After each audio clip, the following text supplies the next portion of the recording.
Welcome to another edition of the Tilehurst podcast, episode 469.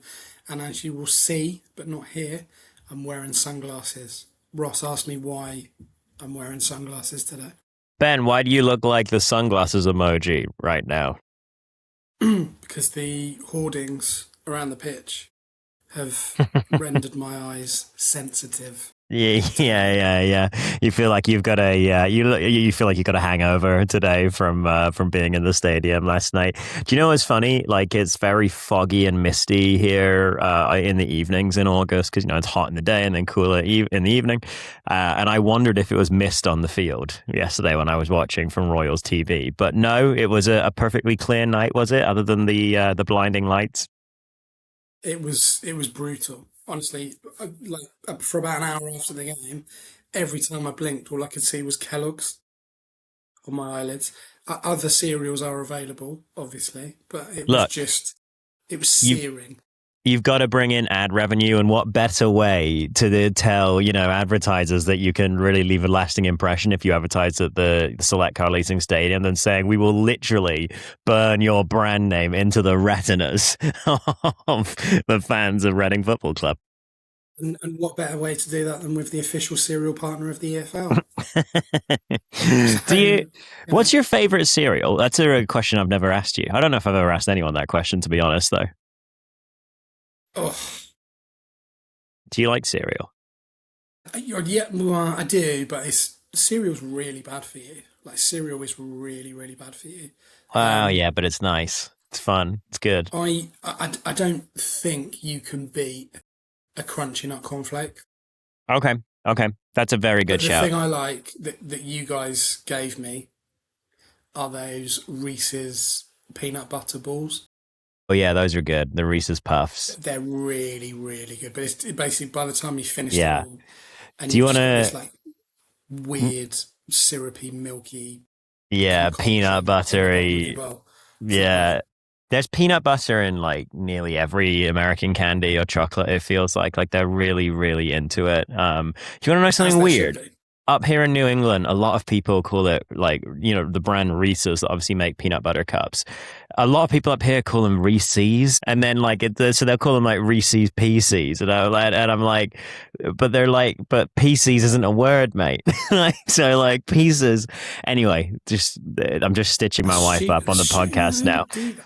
Yeah. What kind of creature would do that? What Anyway, I'm kind of going to take these off. creature? Stupid idea, stupid joke. No, My you eyes look are good. fine. I could also say I was blinded by a brand new signing. It's literally just been announced as we've hit record on There you this go. pod, episode 469 of your Tilehurst 10 podcast. Thank you very much to the Amazons for their smash hit super track, My Blood. And also to Siren, who are at present our official brewing partner. They've also got the fan zone, which I gather went well. I was very, very late on Saturday, so didn't get around there, but gather it went down well. I know other bits didn't in terms of the overall You were late because fan you were zone down in the experience. high street Siren, right? That's what you were doing. You were at the brewery Siren. I wish. Yeah. But just to plug this, if you have a season ticket, if you show that on a match day at the RG1 bar, which is in Friars Walk, Friar Street, you get a free portion of fries with your beer. Mm. Oh yeah, I did see that. I was So, that's good. That's proper. Line the stomach before you have more beers. yeah, I think that's pretty decent. I think that's Yeah, pretty okay.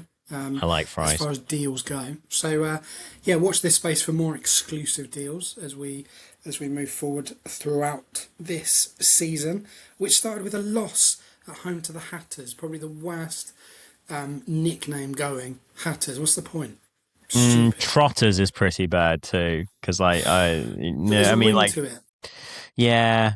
Do you love the Royals? Yeah. Yeah. All right. Okay. Cool. I sometimes I The wish we were still Hatters. the Biscuit What, Man what is is more Hatter? fun. Do you make Yeah, that's hat? true. No, didn't think so. Yeah, Stupid. that's true. Actually, yeah. Anyway, we're going to talk about Luton. We're going to talk about Wycombe. You've got the quiz. Quiz is back. Hold Quiz on to your Wang or whatever the hats. hell. Yeah. Quiz Wang. You've got a hat on. Yeah, I'm holding it. Hatterama. Hatception. Hatception. We're just talking absolute nonsense here. Let's get on with it. Episode 469 in your ears right now. Let's get on with it. Right. Just going to do a very quick check to make sure that it is episode 469. It is episode 469. But before we proceed, there was a special that was released earlier today. The sum total of 46 minutes. Nat Cowell and Sarah Thompson from the women's team spoke to our man on the ground, Mr. Ross Webber. Enjoyable pod, Ross. I listened to it earlier. Yeah. I liked it. Yeah, they're really, really fun. Nat and Sarah both. They're both teachers, so they both know how to kind of, I don't know, they're just like good at quick retorts and you know, they're quick-witted, they're fun, they've got lots of good stories. And you know, it's been a really long preseason for the women this year, and they still don't start for another few weeks. But one of the upshots from that, and do go listen to the pod in general. Obviously, it's available on YouTube and all your pod platforms and all that kind of stuff. But the season, I think, starts on the 13th of September, and season tickets are only £75, which is a pretty great deal for some extra excuses to go up the hill and watch football at the Select Car Leasing Stadium this year.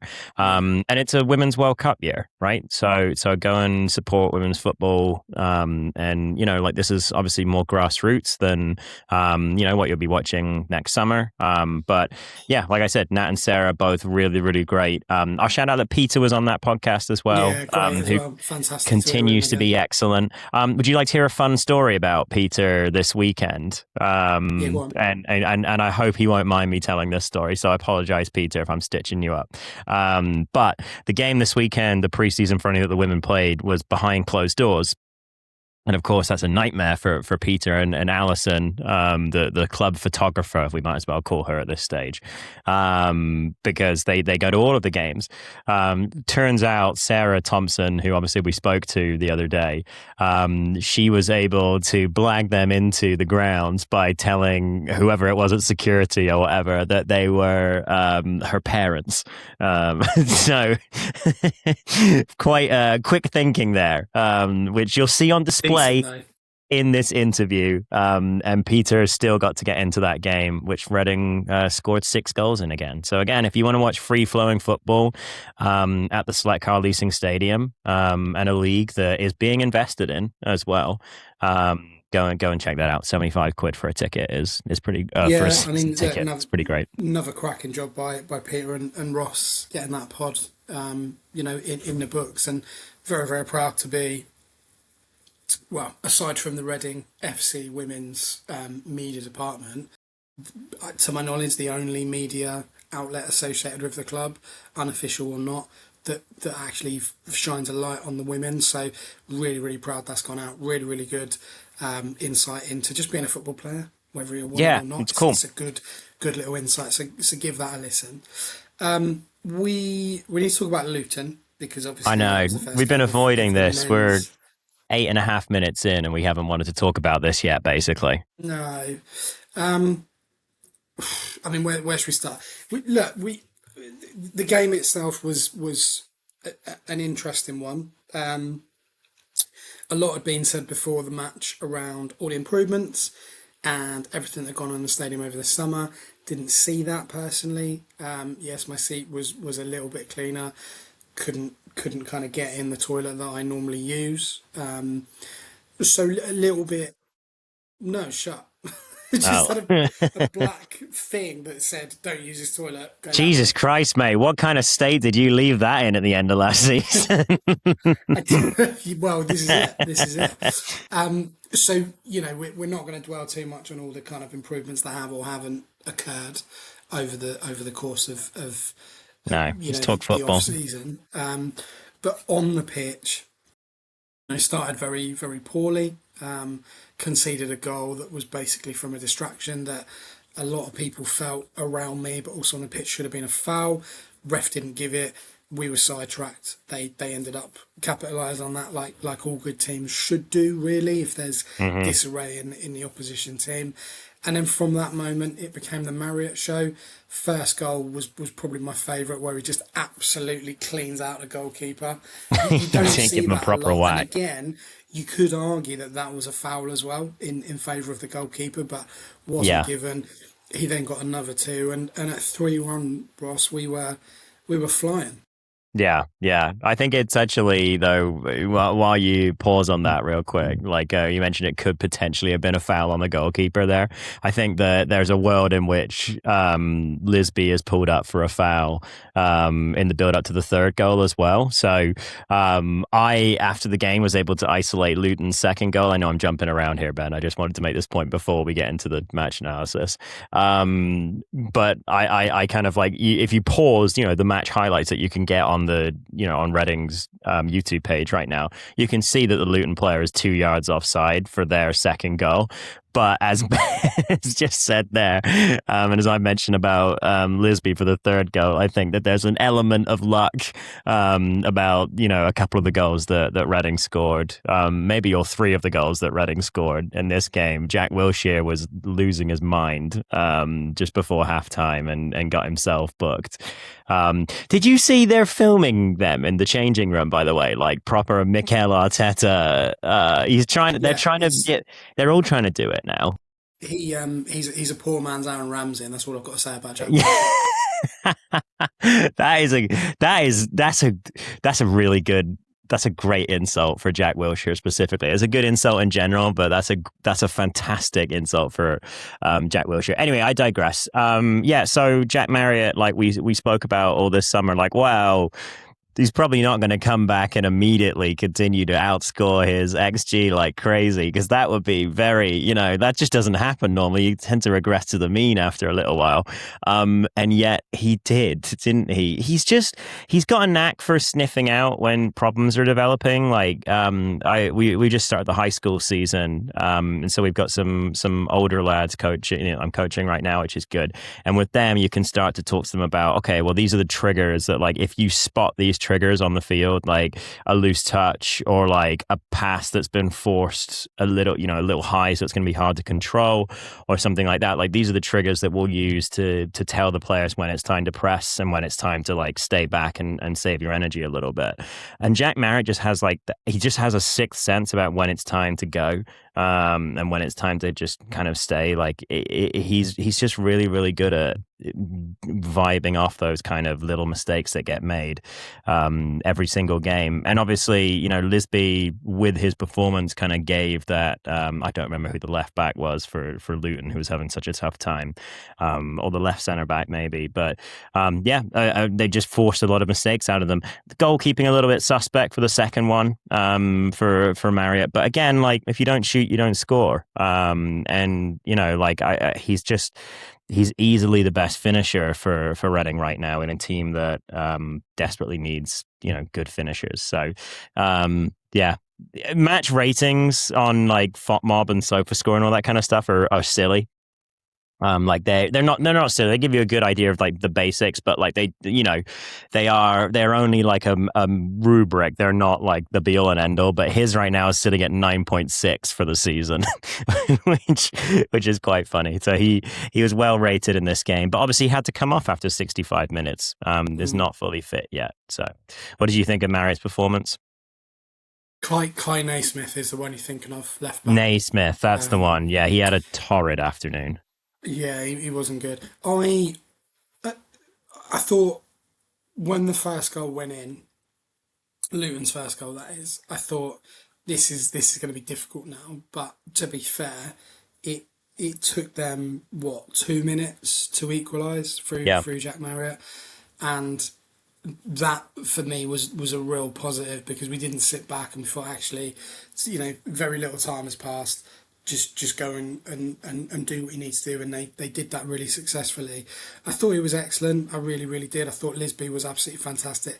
Could argue that he got potentially all 3 assists. I know the second one was a bit self-made by Marriott, but the last person to touch the ball before it hit the back of the net was of course Lisby. So I thought there was real positives in the first half, and then it all unravelled after half time. Indeed. They came out, they scored on 50 and 52 through Casey Palmer, who will probably be in contention for one of the League One players of the season if he stays in the league if he doesn't get a move before deadline day or doesn't go in January, because he's a very, very good player for this level and for that Luton team.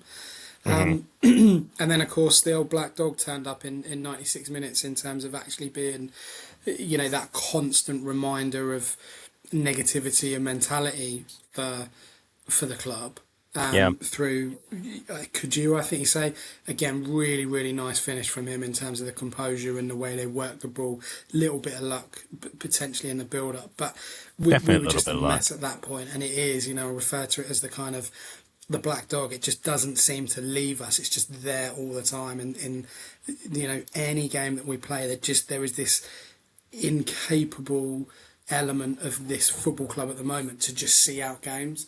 And you're Mm. thinking, even at 3-3, you've taken one of the top teams, or supposedly the top teams in the division, all the way. You get a point out of it.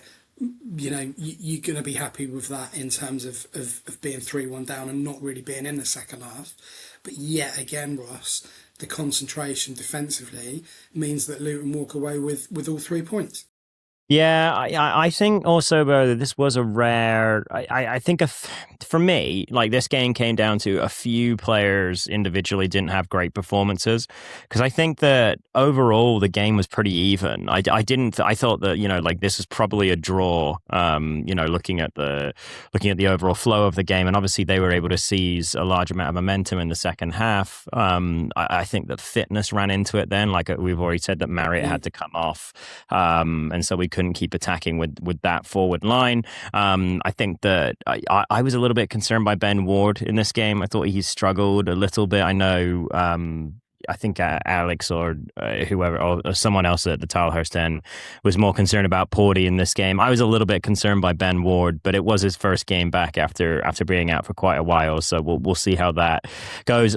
Jeriel Dorset, for the first two goals, really has had a mare there. And Pereira would probably want to do better with those as well.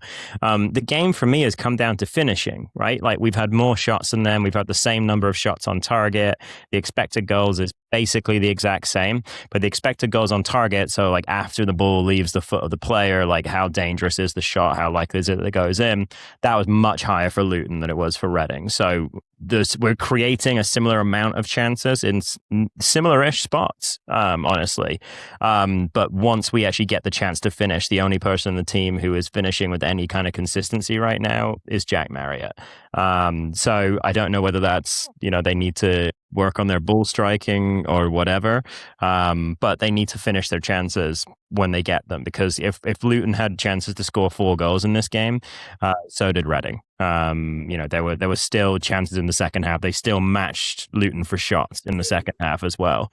So yeah, would have liked to see them like continue to push, really. But yeah, I mean, you call it a black dog. I guess a monkey on your back would be something that I would refer to it as well. Like there just is, like, I think when you've conceded late in a lot of games, there is always that nagging feeling at the back of your head that you might do it again. And obviously here, unfortunately, it happened. I do think that Luton getting the 2 goals when they did, in that quick hit, really kind of knocked Reading back for a while, and then coming like just after half time obviously really shifted the momentum of the game.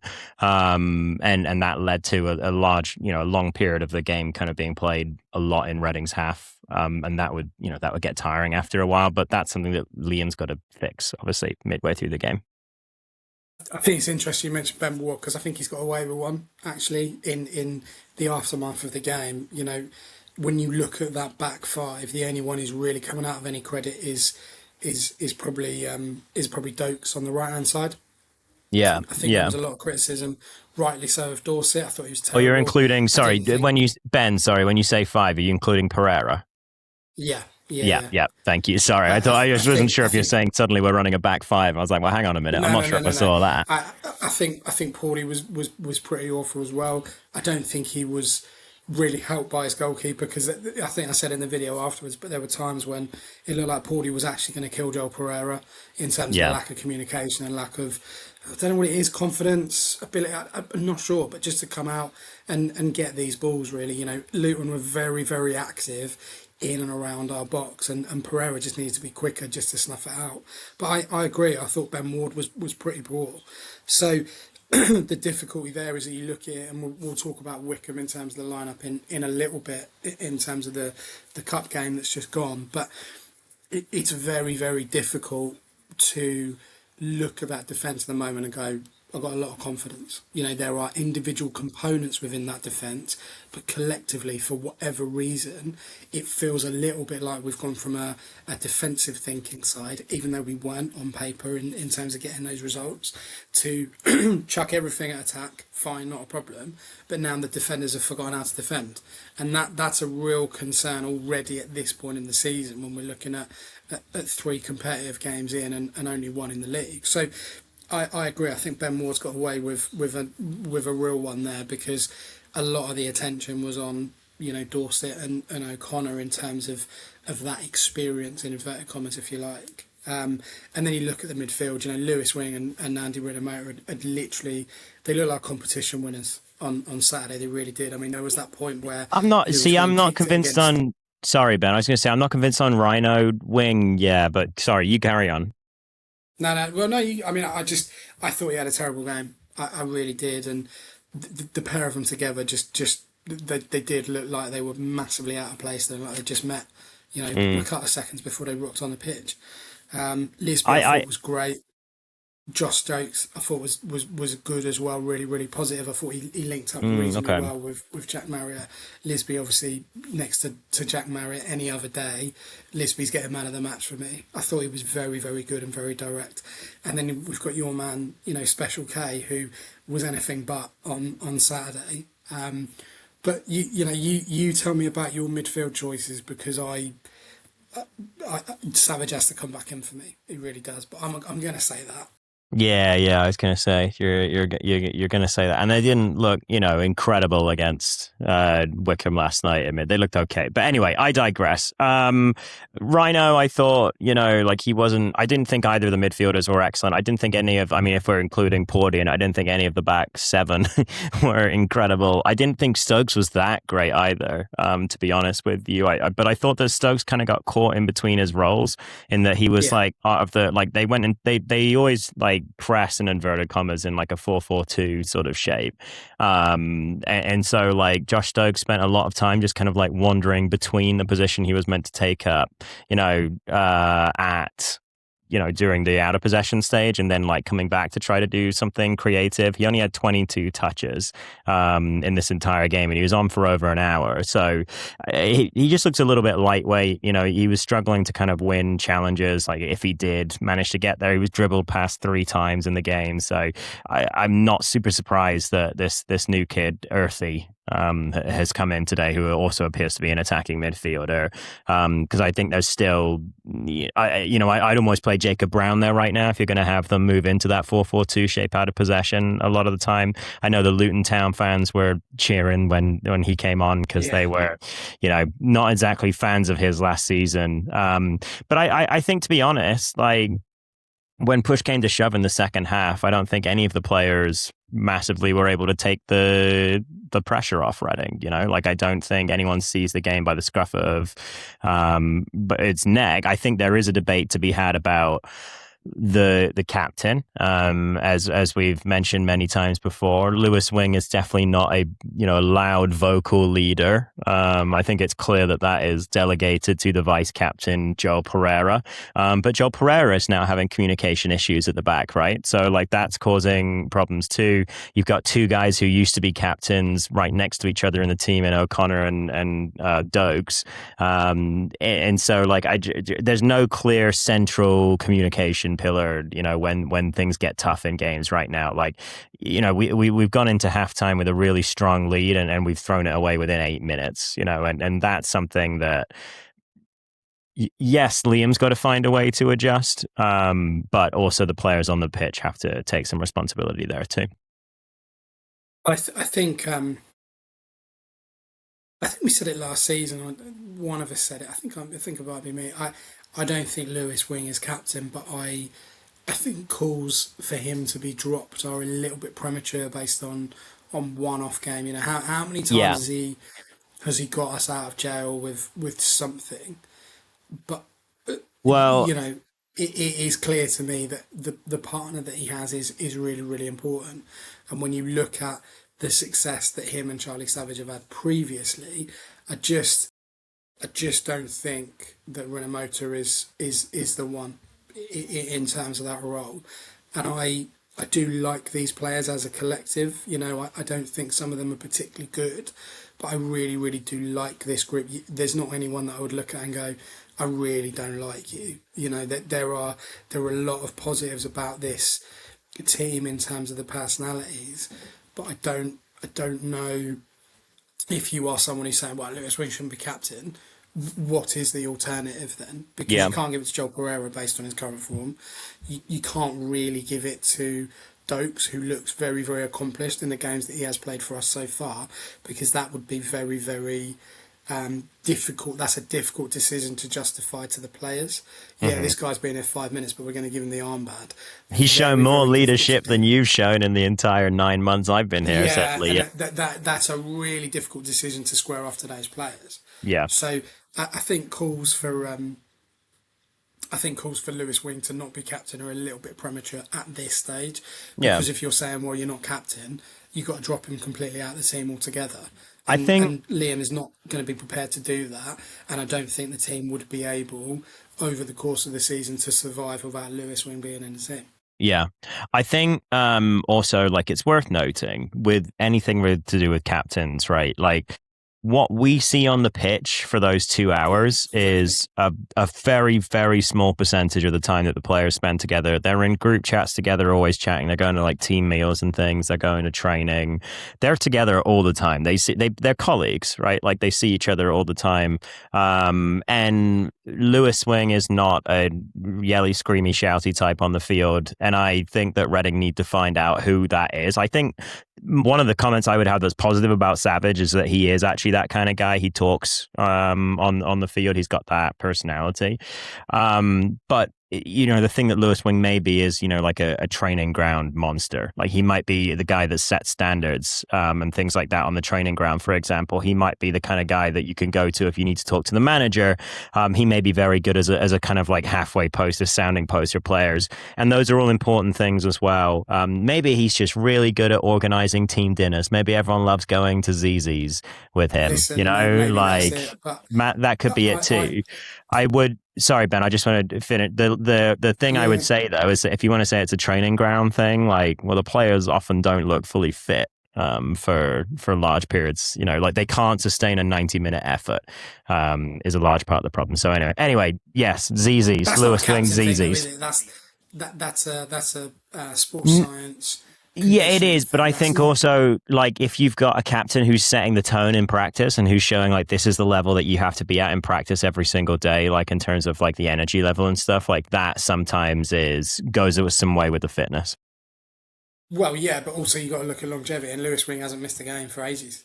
So It's in true. that respect, he is setting the example. He's not getting injured. He's not getting knocks, Yep. and he's He's he's looking in the after injured himself. room in terms of getting knocked. Like he's a target for a lot of people, and somehow he gets away with it, and he's got the ability to adapt and evolve around the players that he's playing against. But Yeah. my concern overall is when you look at the team. I mean, I'm looking at the team from Saturday now, and particularly on the bench. There is a distinct lack of leadership for me in that team. Hmm. That kind of leads us nicely on to the Wycombe game. Much changed team. Charlie Savage was captain, which I think was a good choice. I think it was a good opportunity for him to, see how he can lead in that moment. Obviously, he did it for the Man United youth team shortly before he joined us. I thought in spells in the game we were okay. Certainly in the first half there was a lot of attacking impetus, which is a change again for this kind of Liam Richardson Reading team. Regardless of the personnel on the pitch, we were getting the ball down the channels reasonably well, but the main problem was that we couldn't finish any of it. And when you've got Jacob Brown who's come in as a possible striker, possible forward player, possible number 10, whatever he is not going to be the man to lead the line for this supposed B team at this moment in time. And this is where the deficiencies in the transfer market have really, really hindered us, because Liam has said repeatedly, we've lost Long Kelvin. Unfortunately, he hasn't said Long Kelvin. That's just me embellishing that a little bit. We need to replace him. They haven't done that. At the moment, they've got Jack Yeah. Marriott, they've got Jacob Brown as a makeshift, they've got Jeray Jones, and that is it. But It's the actually, it's three. funny you mentioned that. Like the That's first it. thing I did with Earthy, like when I saw the transfer come through, and it sends, like the whatever FotMob or SofaScore sends you like the update as well. Like, so this player's transferred, and I clicked on it just to look at his profile and everything, and I was like, please be a striker. Oh no, it's another attacking midfielder. And that's the final And death that, knell. We're not getting Kamari Doyle, which I know that nah. bothers me more than you, but that's a shame. Oh well.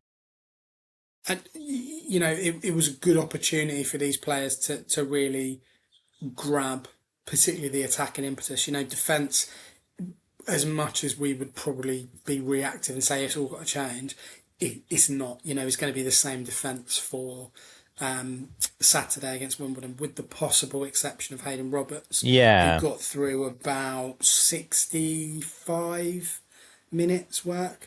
Was Yeah. okay. He was all right to a point. I thought Emmanuel Osho last night on the right hand side was fantastic. The problem for Yeah. him is that Lisby is in his place at the moment. So, Hmm.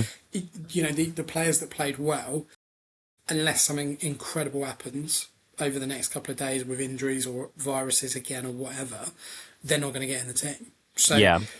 Boyd Beecroft is not going to replace Paulie O'Connor. Osho's not going to replace Lisby. That's a shame, though, Ben. Can Paddy we just say Lane. he was really, really good? Sorry, you are correct about some of these. And just some context I would give is that, like, I thought the bench were poor on Saturday, and that's part of the reason that Reading lost is because Dreadful. that their Yeah. bench couldn't really regain any of the momentum that was lost, and so like this was an opportunity for those bench players to show that actually no, we do have something. And so I thought it was good that Wycombe played a pretty strong team as well. It's been good to see in the cup competitions, relatively strong teams being played in the last couple of weeks. I even think this Reading team isn't super weak. Like again, Paddy Lane is a No. signing that we brought in as a marquee last summer. Hayden Roberts was brought in, and the board and people were raving about him on Twitter after January when he came in. Savage, we know what he's like, and again, like we were saying, like maybe he's a quasi captain on this team, and there he is being played as the captain in this game. But yeah, I'm really glad that you sent it on Osho because I wasn't actually going to pull him out, but he was really, really good in this game. And what I liked is that Very quick. really Do you know quick, the thing, just to interrupt you, do you very know what he did positive. really well? He tracked back fantastically well, and he did his Mm-hmm. defensive work phenomenally well. And there was a fitness there that we've not seen from backup right wingers at the moment. So really, really pleased with him. I thought Randall Williams had a good game in a 10 as well. Like he was all over the place along that front line. And there were times when I thought, could he be a striker? Like, Interesting could you play him up experiment. top? It's a very Yeah, interesting experiment, isn't it? Because like he was played there during the game on Saturday for a little bit, and it looked like a weird experiment that Liam had going on in his head almost. And we're like, all right, mate, I don't think you need to be doing something like this. Play him as a wing back or yeah. a winger in his usual spot. But I agree, like he's got something about him, and he can dribble out of a couple of challenges, which is kind of useful. But yeah, you spot on about Osho. I just got to go about him a little bit more because that first half performance was really good, and I can back you up. You're right that he was really getting around the place. Got involved in 10 duels actually, which pretty good going, like getting around the field like that, and took 5 of his 33 touches in the box. So really, really positive. Even though he's getting back, he's still getting all the way up the field to get into the box and try to create chances. So yeah, that was exciting. And Lisby is very much the first place right winger in this team, but you always need guys pushing. The one worry from this game, second half quite a lot weaker than the first half, and again it's just about Reading trying to keep an effort going for 90 minutes. Right now they can put on a really good performance for 30 minutes, but an hour of the game is often sort of hanging on or bedding in or something like that. So it's about kind of unlocking those full 90s for Reading. Different environment, different challenge, different players, of course. But I thought Liam Fraser and Charlie Savage as a midfield pairing were very, very good. It's probably the best I've seen them play together. Liam Fraser obviously with a goal from distance, probably his best game in a red and shirt that I can remember in terms of taking charge, and they balanced each other really, really well. And look, I've been very critical of Liam Fraser, last season, probably even in recent pods as well. But he was very, very good. So credit to him. Randall Williams, I thought was okay. And the other thing really to mention is Jacob Brown in terms of his involvement. Yeah. It's not working for him at the moment for whatever reason. Obviously against Woking, I think he came on and scored, didn't he? From Yeah, yeah. as well. But other than that, he had one kind of stab a little bit that the goalie had to do well with to keep out in the first half. But to say it was non-existent is a little bit harsh. But it's not working there, is it, in terms of a backup striker role at this moment in time for him? Do you know if there's any player who Saturday's result could have been the absolute worst for in terms of like confidence building and all those kinds of things, or like as a way to start the season? I feel like Jacob Brown would be the one, who probably felt it the hardest, like came on to, Luton fans booing his name and then cheering when he wasn't, able to change the game in that kind of place. And I'm sure he wanted to prove them wrong, right? So tricky first game of the season for Jacob Brown. Striker is such a confidence position, and, he is probably playing a little bit further forward than he would like to. If Reading are able to sign another striker, maybe he'll get some more starts where so far Stokes has been, but, we've just brought in Earthy. So maybe that isn't going to happen. And Jacob Brown is going to have to kind of make do with being either the second or third choice striker this year. And if he is going to do that, I think that you get to usefulness in the squad by just finding something that you can do really well, and continuing to do that. I think for me, what Jacob Brown can do when he gets the ball is kind of spread it around a little bit. He gets it off his feet fairly quickly, and that's good to see. But at the moment, he's kind of not getting into spaces to actually receive that ball in the first place, and that's obviously what's got to change in weeks to come. So yeah, fewer Jules and Osho again. So like just that energy needs to go up just a little bit. So as it stands, 0 points in the league after one game, into the second round of the Carabao Cup, which is due to be played next Tuesday the 20th. We were briefly top of the league as well on Saturday. Madness early in the season, and now we're the best of the teams that lost. So that's something. And 2 points in a Vertu Trophy. So mixed bag at this moment in time. Really, really mixed bag. But there are a lot of games to play, and that comes with Wimbledon, which we'll talk about very briefly later on in this pod. George Earthy, who, if I'm completely honest, until this morning when West Ham people started saying he was off to Reading or whatever, I'd never heard of him. No. Never ever heard of him. I don't know if other Reading fans had, based on what they were saying. I didn't even know Earthy was a last name, to be honest with you, mate. No, that's new to me. We're breaking new ground here at Bearwood. He's coming in from West Ham, permanent deal, which is always a good thing. Love to see permanent deals being done rather than loans. Do you know anything about him? I know nothing about this player, man. I'm not gonna, this person and listeners, just to, like I guess I could give this excuse every single time we come on and we open our mouths about anything, but like this literally happened about 10 minutes before Ben and I got on the thing today. They've just dropped his first word interview. So no, I don't know too much. I'd be interested to know if he played. I'll have to go and look this up because we played the West Ham under 21s recently, right? So it's maybe he's played at the Medeski before. But yeah, I'm just interested to see how he looks. I don't think that any player has really like stamped their authority on that 10 position, and if Liam is going to continue to run a 4-2-3-1, then that 10 it becomes really, really important. To how you create chances.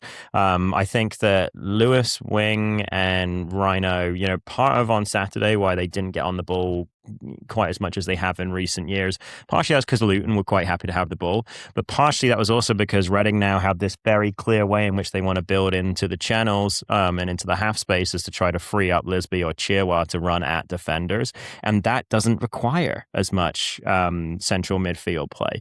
What it can require is, once you get a little bit higher up the field, into the red zone and into the kind of, areas that you can create from rather than just building up, it creates an opportunity to kind of switch the ball very quickly and to try and, stretch defenses out to kind of open up those spaces again for Chirwa or Lisby to run at. And so if George Earthy can be that kind of player, if he can be that sort of passing 10 that I think the Royals have lacked over the last couple of years, then I think he could be really interesting and just sort of, marry together the obvious kind of style where we're attacking and creating through the half spaces and the channels, with the wingers, with a more resolute midfield. So yeah, interested to see what happens, but I don't know too much about the actual player himself.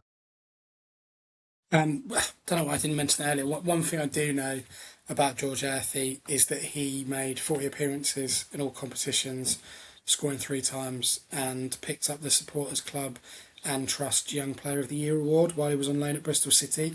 I don't know why I didn't mention that before when we started talking about him, but that's just something that I know about him that I've always known. You've always known it. Earlier about not ever He's just about always him, known it. Well, hang on a minute. How have you never heard of him, but you've also always known this? Shambles. I don't know. Just sometimes my brain compartmentalizes things. Yeah, and then I just realised that I should say that fact here. Fair and now. enough. Well, it's a good fact. So, I appreciate it. Thank you for sharing. Thank you. Yeah. We haven't got much of a mailbag, but there is something in there. So actually, there's 2 things. So we're going to take a very short break, and then we're going to talk about the mailbag, and then you've got a big fat quiz. I got a big fat quiz up. Yeah.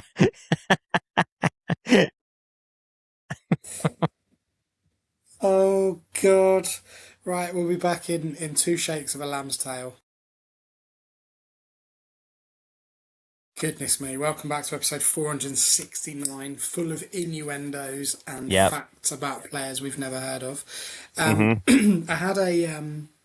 had a direct message. I think the kids call them DMs these days. Yeah, someone slid into your DMs. Slid into my DMs, yeah. Bring back Test cricket, NZC. Okay, you're just now reading out the spam that comes on the mailbag post, basically. The profile picture is of an Orlando Magic chap. Right, okay. So I don't know what's going on. Okay, move on. Clearly listens to the pod. Yeah. Because they literally say, loving the pod, Ben. You guys were talking about the cost of shirts, especially kids' ones. One idea I had about growing a fan base, and I'm biased as this would benefit me, would be around the Royals TV subscription. It is expensive to buy, especially in New Zealand, to have to try to watch games at 4 a.m. Would it benefit the club to incentivise international viewers by offering a free shirt, even giving away previous seasons' ones with a subscription, and offering discounted kids' shirts with the international sub too? Getting ding shirts on people's backs around the world, and in particular kids, might be a good way to grow a fan base at what I would suggest would not cost the club a lot of money. Just an idea. That is one of the best ideas I've had for a long time. Yeah, that is a good idea. And he's right. Like, it's not a cheap subscription per month. It's 20 something quid per month for the Royals TV over here internationally. What, for the visual subscription? Yeah. So it is, isn't it? It is quite a bit of money, yeah. And, we get to watch nearly everything this year. I actually wasn't sure if I'd be able to watch the Vertu Trophy, but I was yesterday with Phil and Nev. Obviously, I'd rather have you, Ben. But it was at least good to have the game.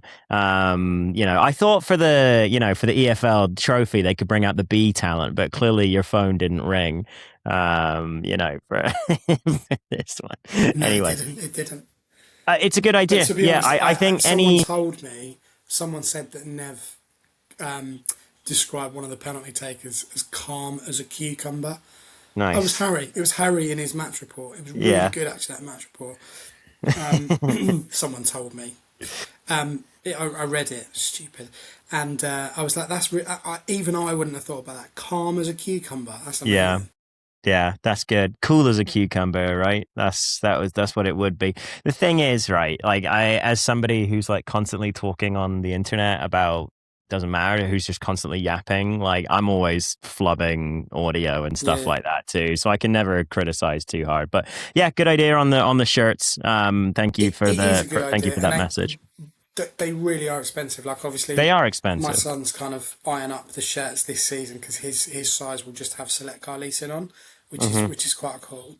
Um, but I was like, look, just wait until the third one comes out because what I don't want to do is kind of get you one of the ones now, and then you go, oh, I want that one as well. Like, we're gonna have to stagger this throughout the season because Yeah. they're quite expensive for what they are, and you Christmas. know, kids these days they just grow. They're like little plants that just keep These sprouting days, everywhere.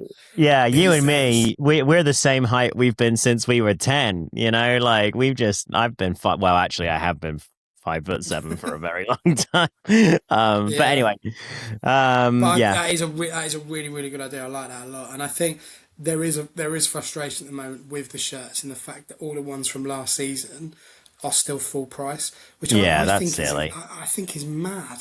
I I think think so too. if they knocked them down to like 20 quid, they'd just be gone in an instant. Yeah. They really really I don't would. really get that one. It's a weird, like, kind of like marriage of like American and British, like, sales ideas, but just like keeping Yeah. things like from previous season full price. But then like I don't know, it's just odd. Like when you're changing out all three shirts every single year, like you can't just Mm, continue selling old shirts that aren't. Anyway, we've talked about this. Yeah, those should exactly. be discounted. Yeah. London Royal 89 says biggest discussion has to be what's contributing to the mental collapse of the back line. Why isn't a seasoned captain like O'Connor taking charge? They just seem to lose their heads. We touched upon this earlier, didn't we? It is a good point actually. I looked at O'Connor quite a lot on Saturday, especially after he nearly punched Joel Pereira in the first half, and it just didn't. There's something not I quite think right with him. you've Yeah, go on. sorry, Ben. I think just to like, I think you've kind of like you've been talking about this through the last couple of weeks, where you've said like Porty O'Connor looks like he wants to lamp Pereira, right? Like all these times, like, and you've been saying this for a few weeks now.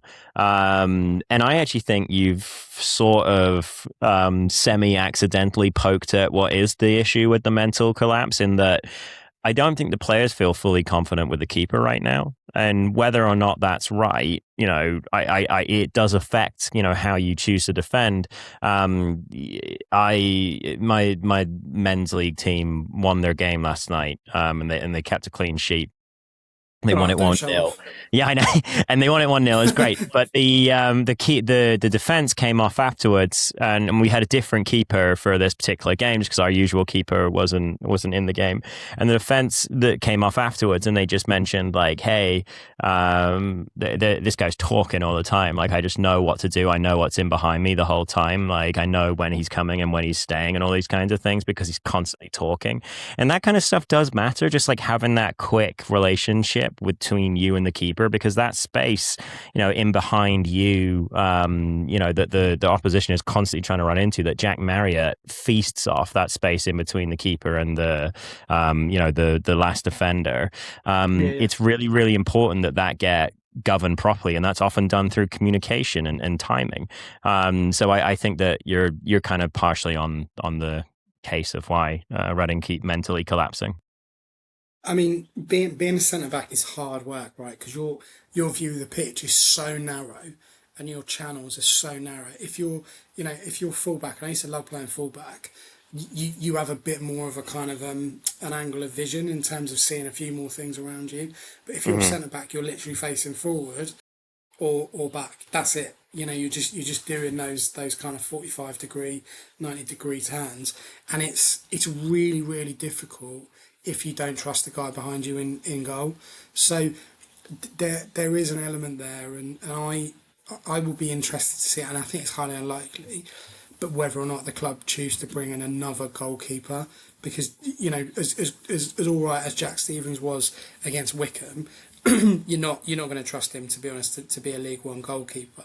So it'd be interesting to see if the club do make a move, either now or towards Christmas if it's not working with Joel, as I a kind think of I think a that's pushing right. keeper, really. I think it'll be sometime towards Christmas, right? Like they'll run with Jack Stevens in the cups earlier in the season here, and we'll see what we have, and then maybe move on, either in January or in the summer, or bring in a new backup keeper. But yeah, as we've said in other positions, and as we've said with Osho and Lisby, right? Like competition is good. Competition is healthy for the locker room. So yeah, I do think that Pereira isn't being pushed right now, and potentially having someone in there to do that would. Good point though, and you're right. There is a mental collapse. There is a malaise there in terms of that thing just hanging there all the time that looks Yeah. like they're going to concede. So, yeah, good points for us to chew over. And as always, we're kind of back to normal in inverted commas now. So we'll be doing a mailbag all the time. You don't have to always do it through Twitter or social media. You can email the tilehurst@gmail.com. So please get in touch on that. And before we move to the quiz, we have a Patreon and a Buy Me a Coffee subscription. We're talking about nonsense for other podcasts. It's kind of like a reward thing. So if you really like what we do and you want to sign up monthly, fantastic. We really appreciate that. You can do the Patreon option. If you just think, actually, that was a really good pod and they didn't mess it up for once and it was quite smooth and they did a little bit of research, you can buy us a coffee or whatever. So definitely don't buy us a coffee for this one. Wait for the next one. This one's terrible. Yeah. But we'd never expect that. But we just have it there in the background just in case people go, cheers lads, or cheers everyone. And it's not just about the pod, it's about all the writing that goes on. Harry's report from last night was excellent. Alex has done bits over the last couple of days. Obviously Bobbins writes weekly, which are really big hit. Particularly I've noticed with a market, if you know what I'm saying. With his writing, there's a lot of specific people commenting on that. Yeah. So yeah. Mothers, lock up your bobbins. And all the other bits, like Peter's stuff for the women is fantastic. There's so much more than just a podcast. So if you don't like the podcast, which would be a bit weird. Oh, there's a dog. Hello, dog. Yeah, it's dog. Which would be weird to listen to this now. There's all the other stuff that you can get into, like the little videos that we do. We do the all the articles, all that kind of stuff. So hello, Patchy. How are you? Hey, yeah, you can still hear me, right? You all right? Yeah. I Okay. can just about see you. Yeah. Patch is Ross's dog, by the way. So he's just climbed over me. So sorry about that. Should we get on with this quiz for YouTube? Yeah, exactly. For YouTubers, isn't it?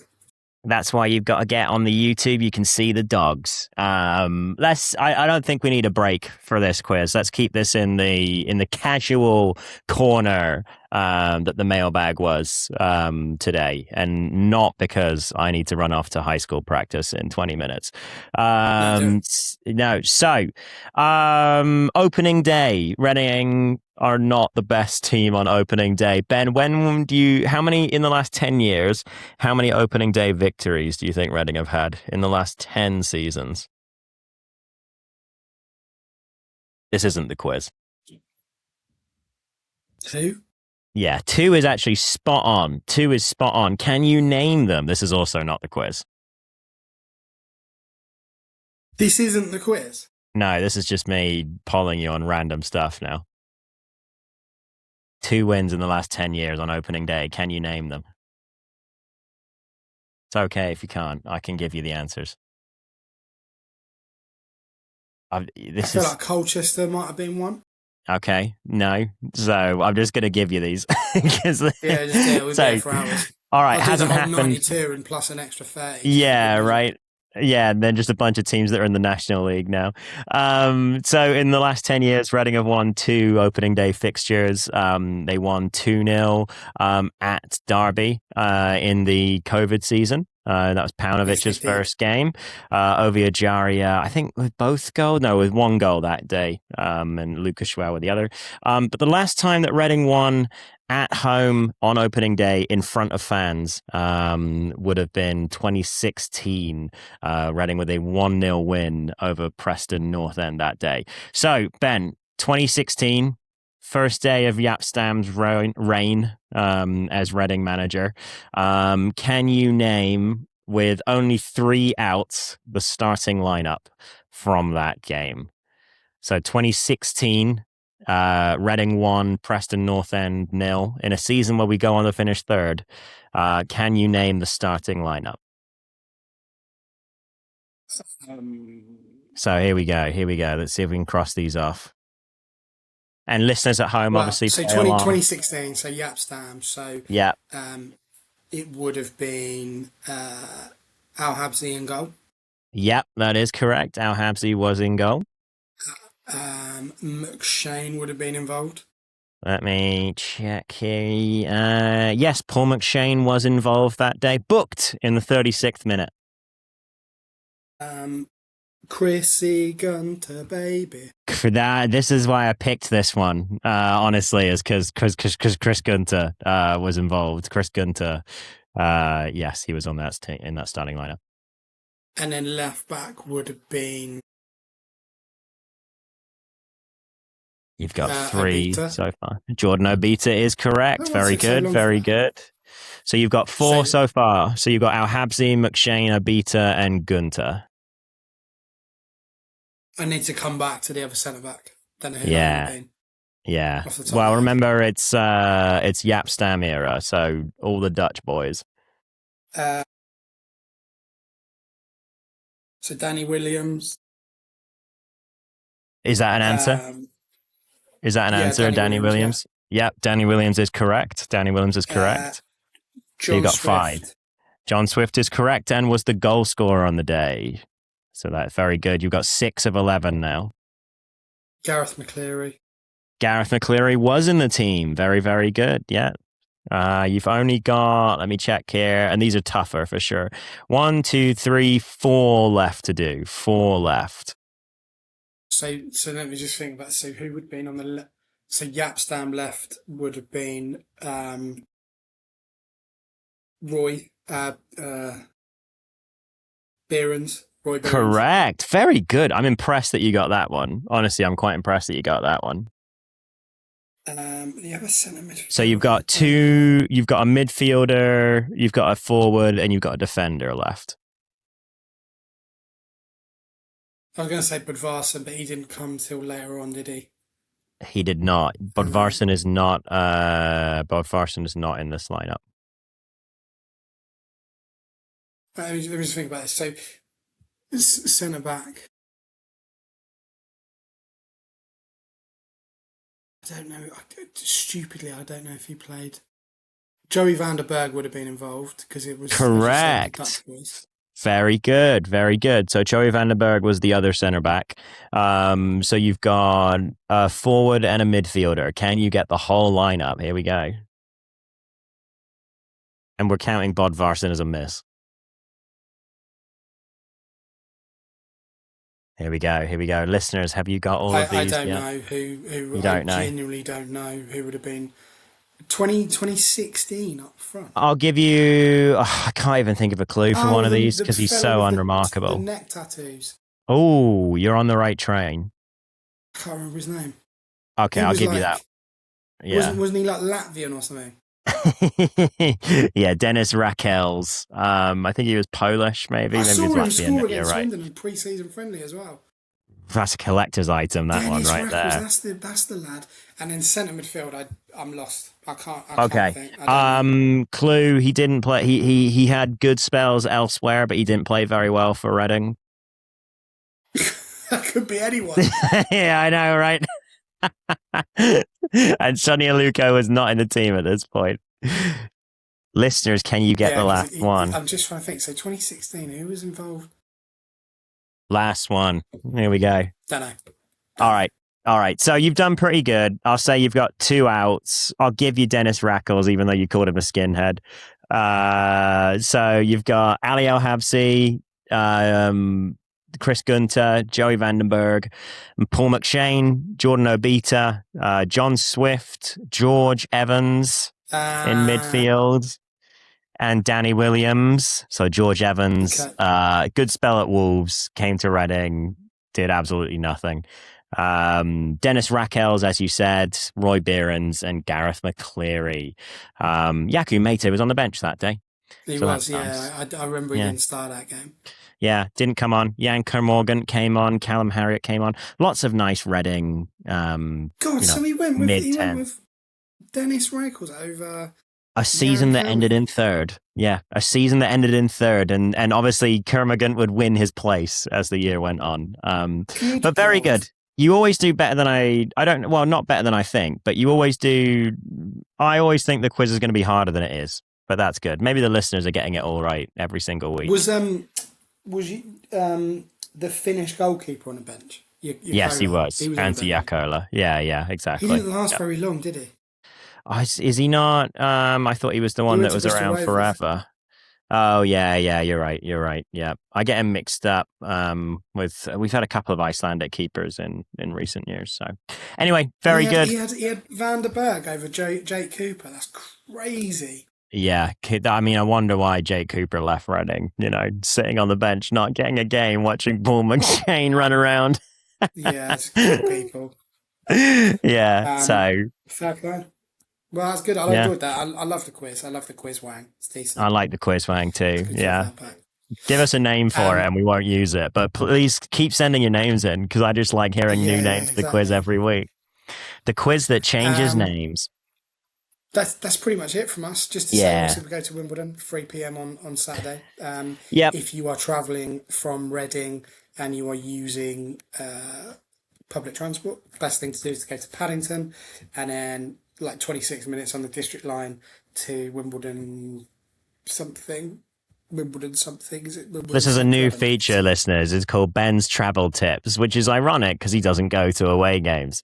So I'm going on Saturday, thanks. Oh, you are? Okay. You know what? I hold my hands up. I was wrong. Yeah. So, Wimbledon. So basically just get on the district line and go until it says Wimbledon. Yeah, exactly. Get in your car, put Wimbledon into your sat nav. Jobs are good. You're there. Everything's all right. So don't fall in the sinkhole, Ben. Just be careful, all right? If you're going to plough lane, don't fall in the sinkhole. True. That's very important. I wouldn't. Crazy. If we have to do the podcast next week and you're 4 to 5 feet sunken, it's going to be a problem. So, just be careful. Well, yeah. Also, heads up, we're going to do the pod before. Sorry, voice is going again. Weird. We're going to do the pod before the Stevenage game, so we're just going to review the Wimbledon game, and then hopefully another quiz. Hopefully the mailbag will be a bit fatter, and then we'll let the Stevenage game run because we've got a blank weekend. So there's nothing else to fill it with. So that's what we're going to do. So Monday, next Tuesday morning, the next pod should be out, if that makes sense. Yep, that sounds like a plan. Looking forward to it. Forward thinking. Have a good rest of your week. Thank you so much for listening to episode 469 of your Tile SM podcast. Yes. Look after yourselves. If you're going to Wimbledon, enjoy. If you are not going to Wimbledon, enjoy what else you are doing. Ross, give Patch a little pat from me. Thank you. I will do. Don't fall in the sinkhole. I will not fall in the sinkhole. And we will see you next time on the Tile SM podcast. Come on, you Oz.